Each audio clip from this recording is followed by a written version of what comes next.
Самый дорогой по преступным меркам костер сегодня разожгли сотрудники Заполярного наркоконтроля. В нескольких десятках километров от города стражи порядка уничтожили запрещенные препараты, изъятые в прошлом году.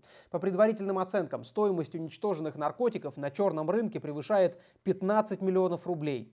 За операцией по уничтожению наблюдал Антон Желонкин. При необходимости будем открывать, смотреть. Большие веса, я думаю, мы посмотрим. Место для необычного костра сотрудники наркоконтроля выбрали специально. Подальше от города, от мест скопления людей. Несмотря на почти 30-градусный мороз, все проходит как и запланировано. За процессом уничтожения следит специальная комиссия, а также хорошо вооруженные оперативники наркоконтроля. Ориентировочная стоимость данных наркотиков более 15 миллионов рублей в пересчете на черный рынок, на цены черного рынка. Это гашиш, он так выглядит. Такие мероприятия проходят всего лишь несколько раз в году, когда на складе изъятых запрещенных препаратов перестает хватать места. Специалисты наркоконтроля разводят такие дорогие костры. Среди уничтожаемых сегодня наркотиков – героин, амфетамин, марихуана, а также несколько жидких препаратов. Всего уничтожается более 80 килограмм наркотических средств, психотропных веществ и их прекурсоров.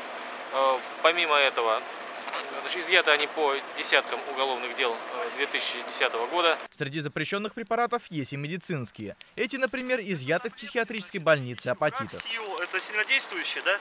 Да. Доктора нам помогут. Сильнодействующее вещество. Сильнодействующее вещество. В таблеточках вот такие таблетки. Также по постановлению Апатитского городского суда уничтожаются.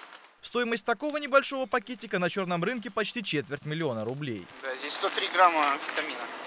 Как и другие запрещенные препараты, они отправляются в огонь. После уничтожения не должно остаться даже следов наркотиков.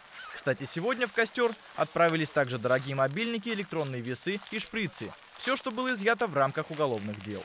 Антон Желонкин, телекомпания Arctic TV.